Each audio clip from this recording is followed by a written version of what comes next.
Hey folks, you're listening to the Idea Roastery. I'm Herman. And I'm Jason.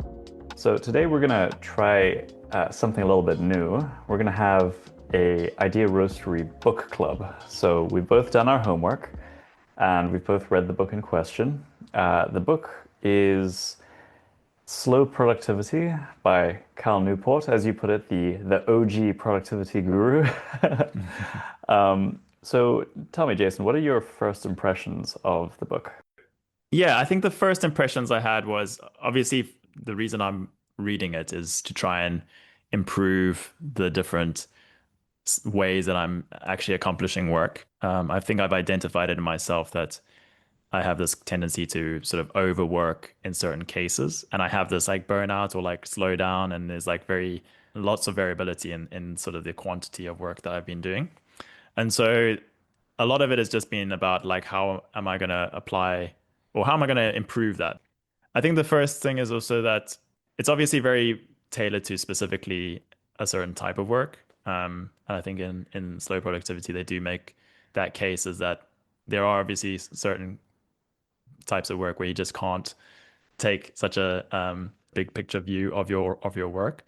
So when he talks about things like rearranging your time and like taking time like downtime and having times where you work less than others, it's obviously not applicable to all situations because he has like three main premises. This is like do less work, figure out like your way of working, and then also like focusing on quality. So I think for me, the main one, I'm not going to try and do too much as for the book, but I'm going to just focus a little bit more on the doing less, which is a little bit hard. But yeah, that's kind of what I got as like an overview. So while I was reading the book, I was thinking the entire time, wow, if I were to write a book about how to work, I would write this book. Because very inadvertently over the past few years, I've actually found myself working like that, right? I never take on too much work. I bite off less than I can chew. And I think that that's actually the important bit is that I'm never running at capacity. Because if you're running at capacity and more work lands on your lap, well, now you're over capacity. So I tend to run under capacity and I tend to follow threads, find interesting ideas and wander along those paths. Most of them lead nowhere, but sometimes they lead somewhere. And I'm very privileged to be in that situation, being, self-employed and running my own little projects. But one of the things that has stuck out to me is that I don't think of myself as a particularly productive person. I don't rise and grind, hustle, hustle boy. Um, Instead, I wake up and I have my coffee and um, do my workouts, and then I have a very small to-do list every day. I try to keep it as small as possible, so that I can dedicate a good chunk of time every day to doing some serious work. Like I won't open my emails until after lunch. And let me give you an example. So over the past couple of days, I've been dealing with bots that have been hitting the Bearblog servers, and I'm filled with righteous fury because most of them are just like malicious scripts trying to find vulnerabilities. And the thing is that there aren't they're looking for misconfigured WordPress instances predominantly. We're not even running on WordPress, but they still hammer the server to try and find all these files. And so I spent the morning writing a Markov chain, so an algorithmic babbler that essentially just generates realistic looking PHP files and serves it to them. So they ask for PHP files, well, I give them PHP files, and now it's going to waste their server resources and it's going to waste the time of the people who are scraping for them to see if they can find any vulnerabilities in them, etc., etc. Now, there's a good chance that I'm not going to deploy this. But it's been a very good learning process. I've learned about Markov chains. I've had a really good time doing it.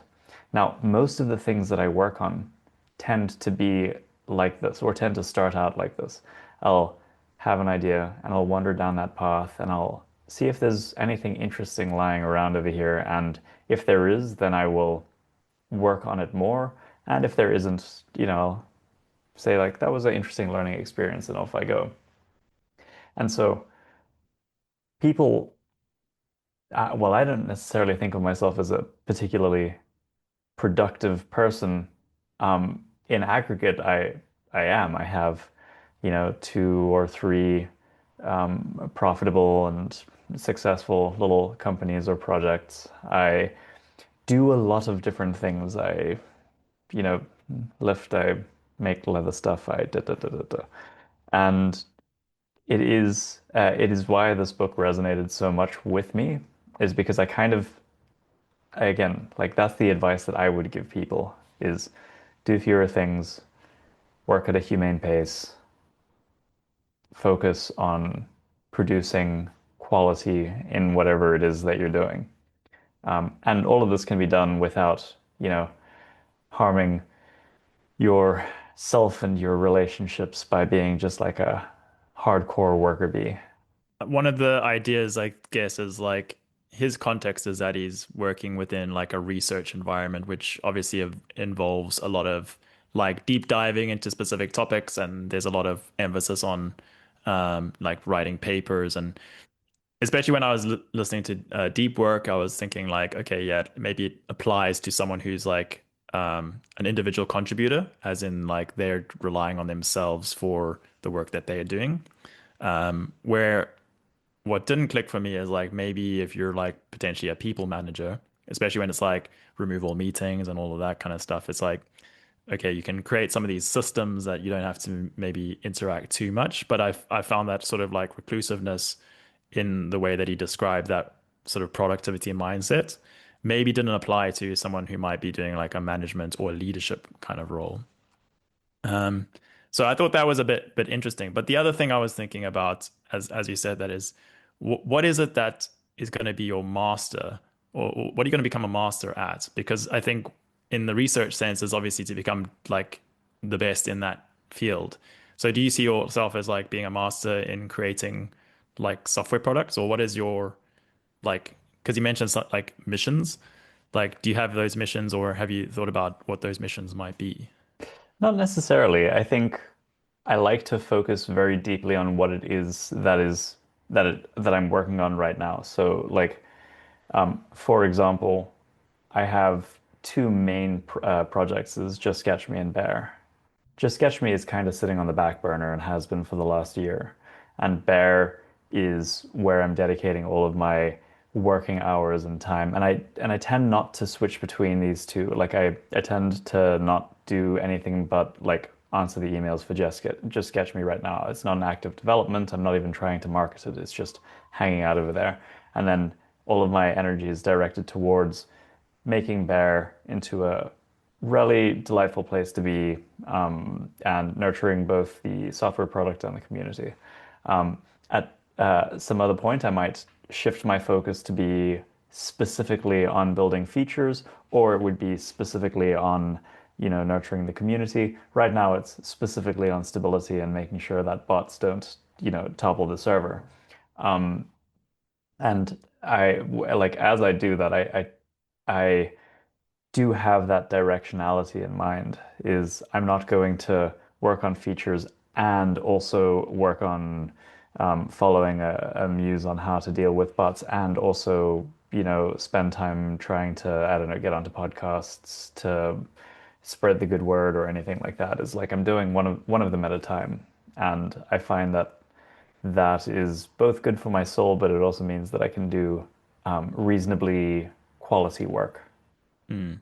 Yeah, you've definitely focusing more on like the actual like quality of the product, right? And so you don't, I mean, yeah, I mean, it sounds like it's a very sort of cozy environment, but do you ever like feel like that you're not pushing it enough? Like, do you not have enough, like maybe you could take on something that could be also as fulfilling, but maybe have like a different level of impact? Or maybe put it like this is what would you ever consider Bear done? And that what would you do to move on to the next thing? Because one of the parts that I think I remember is like talking about like you work on a little bit of the main thing, but you also, you don't want to have one thing because you might, in knowledge work, you sometimes do have to have multiple sort of things going at the same time. And he does advocate for trying to like reduce it to have like, one thing at a time or a few, I think he says like three missions at a time or three projects, and you just manage those three projects because then you get to like do a little bit of something new, something that's like what you know. But what would you think about that in terms of like, do you think it would be ever done, or would you ever like move into a new project that would be as fulfilling or, take over from there? That's very difficult to answer. Mhm. I also haven't like, yes, I've thought about, what would I do if I weren't, say, working on this project? And I still don't have brilliant answers for that. Uh, but I'm not really planning for that at the moment. Right now, I am just focusing my time over there. I do think that there is a definition of done in like the software development sense, but there will probably never be a done in the support side and in the sort of infrastructural side because the infrastructural environment changes all the time and you have to deal with new threats coming. Like bots as a perfect example is like this wasn't a problem a year ago, or at least not to the scale. So I do have to kind of keep up with that. Um, I also think that it's very useful to, at least in the context of me, not be looking to jump on the next thing, right? Like at some point I'll probably stumble upon it.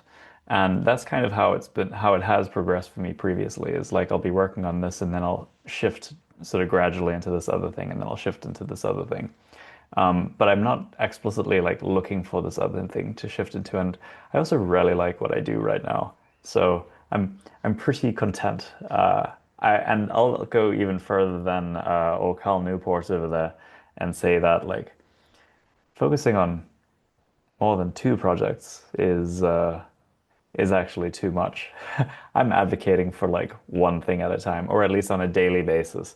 One, maybe two things. And also I mean, maybe to pivot a little bit so we were talking about like the working at your natural pace, right? Do you have, I noticed in myself that part of the reason for doing this is like I need to have more of a sort of work on and work off kind of situation. So one of the things I've been doing in the last few weeks is being a little bit more sort of focused on like first of all doing less in terms of like my daily rituals of my daily work, but also applying rituals in front of the start of that work. And I found that to be quite useful.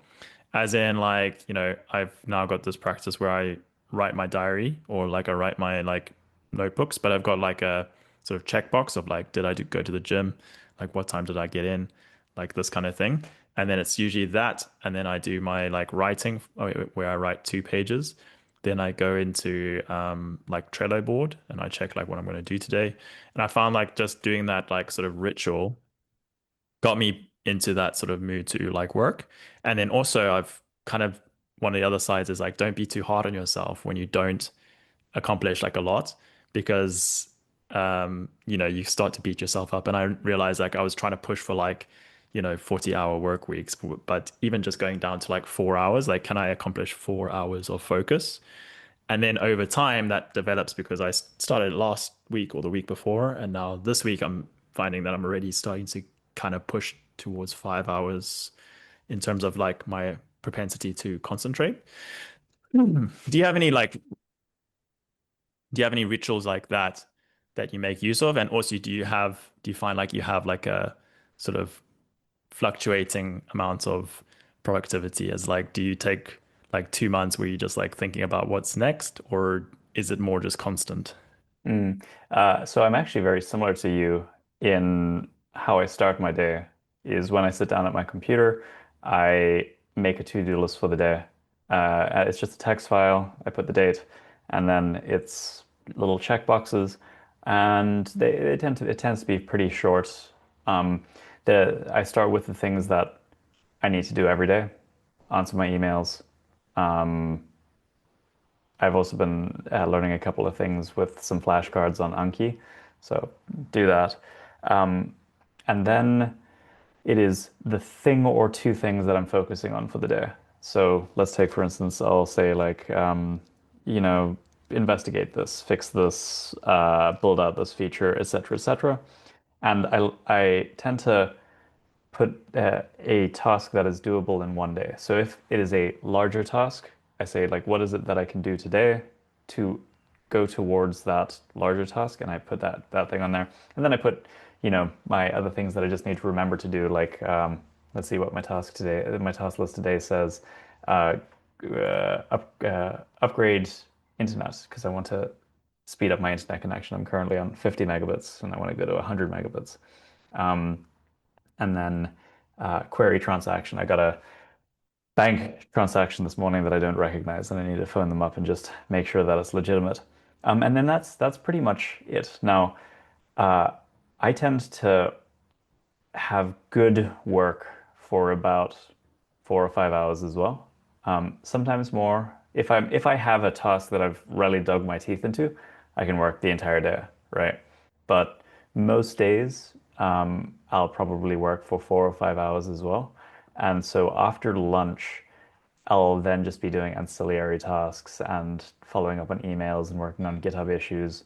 But in the morning, that's when I do the big boy work, and it works out fairly well for me. One of the things that I noticed, and this kind of circles back to what we were talking about earlier, is that I I try to write a blog post every week. I've got a huge list of different topics that I want to write about. I think there's like 20 in the backlog. So it's not that I'm at a lack of things to write about. It's just that writing takes time and effort. So I used to try and write for or progress towards writing something for 30 minutes every day. Because if you extrapolate that out to a work week, well, 30 minutes every day over 5 days is 2.5 hours. And 2.5 hours is a decent amount of time to write. However, I found that I was not getting a lot done because I was all fractured around. My attention was fractured around trying to do half an hour of writing and then get into work, and it felt like I could never really get into the writing groove. And so instead, what I've done is I just say a day of the week, Wednesday. Wednesday is my writing day. And then I use that 4 or 5 hours in the morning specifically for writing.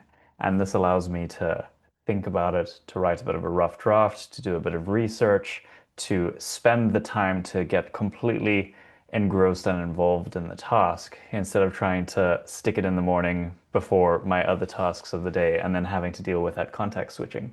I've also had a similar revelation, and that I think Carl Newport talks about it in terms of batching, and also like his advice is to you might have different.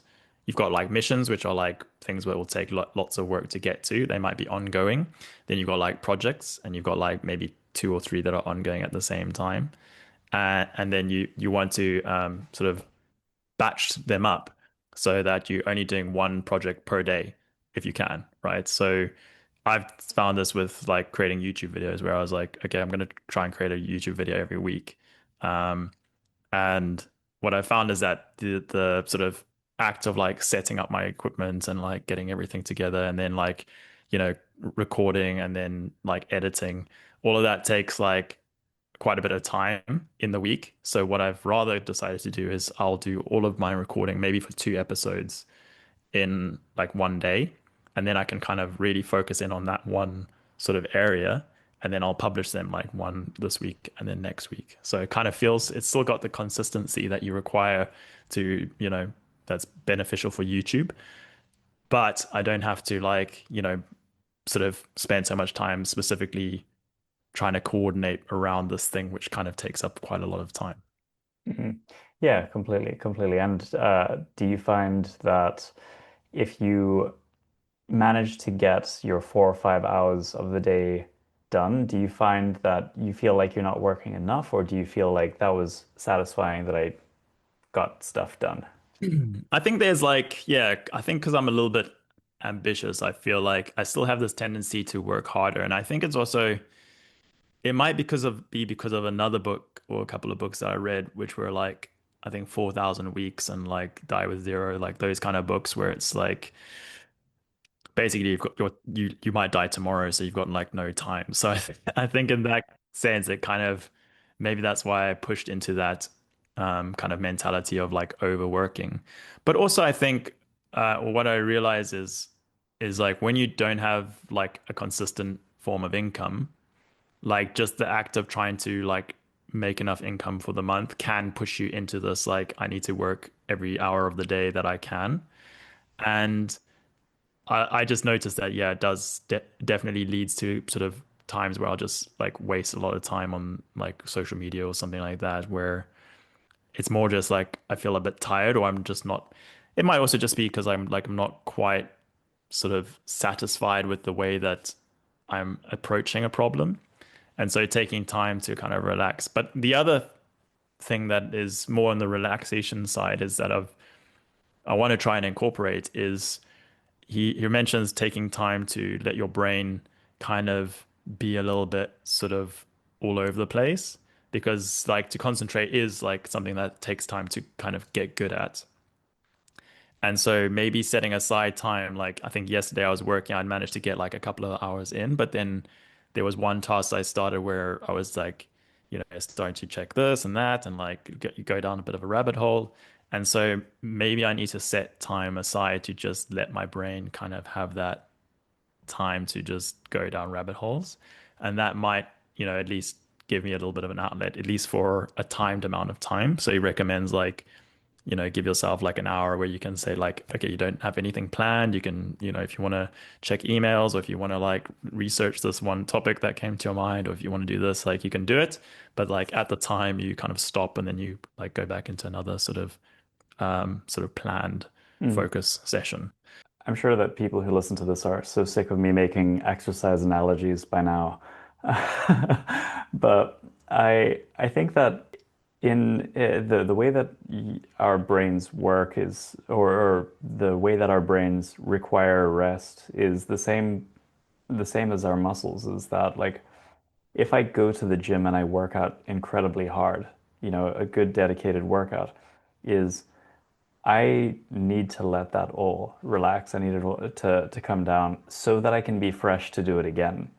And the fact of the matter is that like pushing past my limit during any specific workout or just like not giving myself enough time to rest and just really hammering my body actually leads to significantly worse outcomes over time because you're just so ragged and you're so tired and your muscles are breaking down faster than they can rebuild.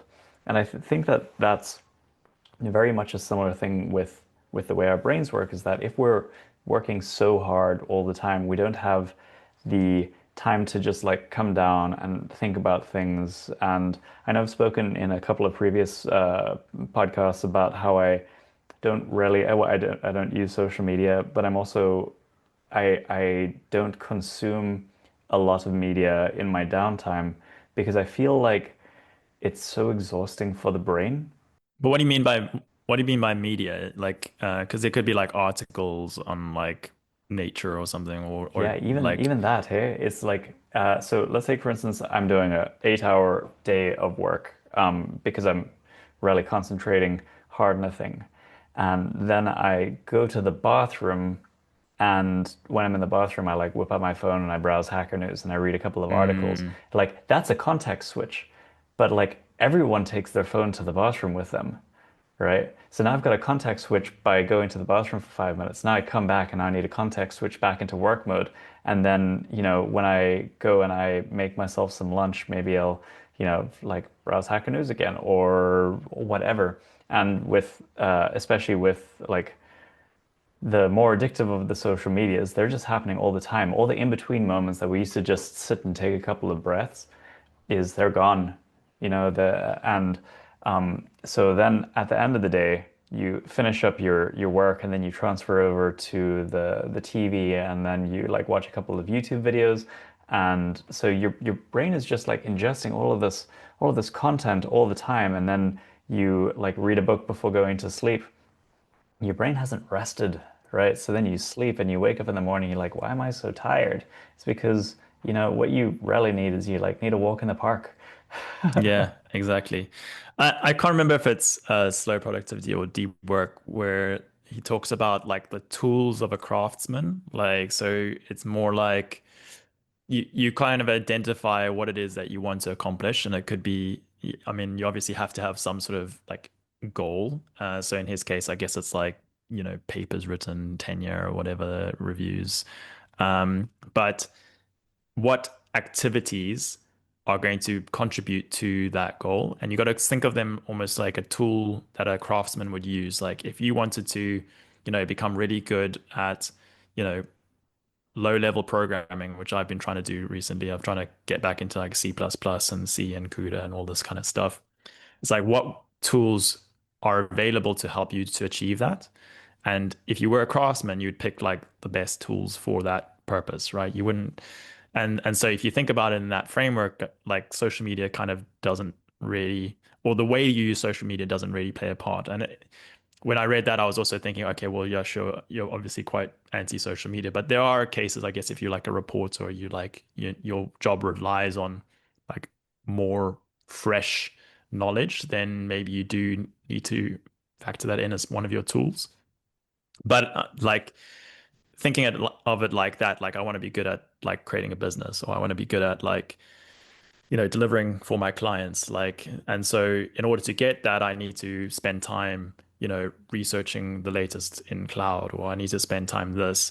I don't necessarily need to have these kind of like low connection chats on like social media. Although it does, I guess there's a dopamine hit in providing you with what's going on in the world. So like, especially on Twitter, it's kind of like Hacker News. I found like in the times that I tried to like stay off social media, I just ended up going on Hacker News every day, which is kind of a different type of consumption where you like I've blocked it on my phone. It's like it's I just addictive, dude. You're like, I can't be yeah. trusted with content, and I like to for fear of rehashing previous episodes that we've done. But it's like the only way that I've found to make it so that I don't reach for my phone is not through like trying to be better at not doing it, because you are going to be tired. You are going to have lapses in motivation. It's like I just made it so that my phone is fucking boring. I think part of it is though like giving yourself at least like a break to kind of do that, and almost like I think of like Tim Ferriss. He has like this slow carb diet where it's like, yeah, for like 6 days you like very strict, like don't eat anything, and then for the like one day you have like a cheat day where you can just do as much as you want, and that kind of like, removes that internal sort of whatever that's trying to just like do things. Well, no, so it's like if I get to the couch and I'm in front of the TV, right, and I want to watch some YouTube, like I'm allowed to go absolutely ham and watch as many videos as I want. But because I've turned off my YouTube algorithm or my YouTube history, right, I like run out of things to watch because it's not recommending me things at all. And so I'll watch what's in my subscriptions. And then I run out of that and I'm like, entertain me, but it doesn't give me anything more. And so I guess I'll just unpack the dishwasher. On that, I think the last thing that I thought, especially for the, I guess, focus on quality, it might be more towards like the your natural way of working. But he emphasizes like a couple of cases where there's like people who have like cabin in the woods or like a shed, and it's more about like your context where you work as important. So like I've definitely identified that in myself when I've moved from working at home to working at a co-work space. Do you have, I guess you've got your office, which is like kind of dedicated to work, but do you ever do like a retreat for like a couple of days, like Bill Yeah. Gates does, but where you work and you actually like go deeper on a topic, or is that something that you haven't done yet? So inadvertently, after my most recent trip to Turkey, which was, good but hectic, um, we got back and we spent 10 days in Scarborough, which is down on the southern peninsula outside of Cape Town. And it was very peaceful, and we had this nice wood cabin. Um, and I did some incredibly good deep work over there because there was no traffic sounds, there were no social obligations. There, like, the only things that I had to think about were like lunch and dinner. And so I ended up doing some incredibly good work, even though it didn't feel like it. Like, we would walk down the fence line of the national park to the beach, and then walk along the beach to get a coffee in the morning, and then walk back. And that gave us time to chat and think. And then when I actually got into work, my brain was fresh, and I would do such good work. And then we'd stop and we'd have lunch, and then I'd do a little bit more work, and then maybe take another walk. And so even though it didn't feel like I was hustling, my my productivity certainly went up during that time. And I think that that's such a good microcosm of this larger slow productivity idea, is that, hey, if you've got like a good cabin in the woods somewhere, and he uses a lot of examples like this in his book, where he's like, this incredible person who did incredible things, the way that they did it was they found themselves in the French countryside, and they didn't have anything to do but like hang out by the lake and write. And so they did Yeah. that. Yeah. I think it's the one of the areas that I think I would like to try.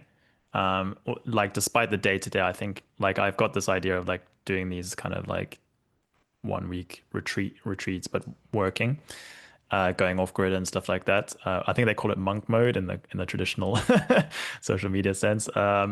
But yeah, I think like I've never really tried it. I've never had the point where I've been able to have like a man cave or like a shack in my backyard. But I can definitely see the appeal of it, like especially like working in a co-work space does give you that difference. But the other part that they talked about is like you sort of surround it with like things that is your context. So like if you're like an artist, you've got obviously your paint and everything's around you, and you've got all your things that kind of like give you that sense like, hey, this is like serious, this is about work. So I've never really had that because of like co-working where you like get there, you have to unpack everything, you have to plug everything in, and so I think that's something like I would try and incorporate maybe in 2026 into my routine or into my sort of work habits. But yeah, I think there's a lot to learn from there. If you were to take one thing that you think you would incorporate from what you've read, what would it be? So I actually do have something at top of mind, and I don't know if it's realistic. But the one thing that I have to do every day that has the highest likelihood of derailing the rest of my day is I need to answer emails, right? Because in the emails, like my email hygiene is really good, and I don't receive a lot of emails, but when I do, it is completely unlike any of the other activities that I like to focus my time on. They're always very varied. I'm helping this person set up some styles, or this person wants X, or dip, dip, dip, dip, dip. And I'm wondering if I can get away with like doing my emails 2 or 3 times per week, you know, where I say like, okay, Mondays, Wednesdays, and Fridays, I answer my emails. And then Tuesdays and Thursdays, I just spend the entire day doing deep and creative work. Um, and I think it's something that I am seriously considering experimenting with, even though it sounds quite radical. Like, what do you mean not answer your emails on a work day? But Yeah. I actually reckon I can get away with it.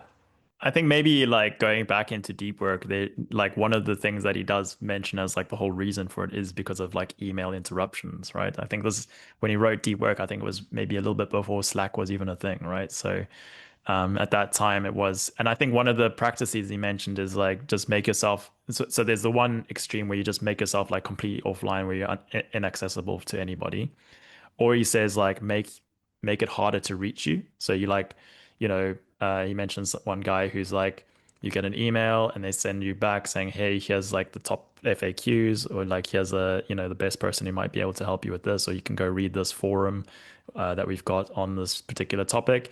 And then if it goes through to that, I think there's even one where like you can pay like a $5 fee just to like have it get sent through as like this is a proper sort of thing. And so it's more just like creating filters into your inbox so that, maybe when someone's about to send a support request, it's like pops up like, hey, like, have you checked this resource? Have you checked this? Like, here's like common things and how you can solve them. And so maybe just adding like a little bit more filtering. I guess obviously you could take the 2025 approach and just AIify it. So like get a response and say, oh, this is a common issue. Um, but yeah, like maybe adding some filters might be a little bit beneficial to you. I have, and not just that. I've done a very deep dive on uh, making my email hygiene stellar, and this was actually prior to reading this book. I published a fairly lengthy essay called "Digital Hygiene Emails," where I talk about setting up filters and unsubscribing from literally everything. Like your inbox is where you do work; it's not where people advertise to you. Um, and then I have a separate email address for my identity and then for communication. This is both a security thing and also it just means that this is the email, this is the inbox that people get in touch with me at. So this is where I have conversations. And over here, it's just like invoices and subscriptions and things like that, right? Um, but one of the things that is pretty useful is I kind of subscribe to the inbox zero idea that I just archive everything, or I never leave stuff inside of my inbox. And this way, when I open my inbox every single time, it's like you have 7 messages, and then that is kind of like a checklist. Let's do each of those things.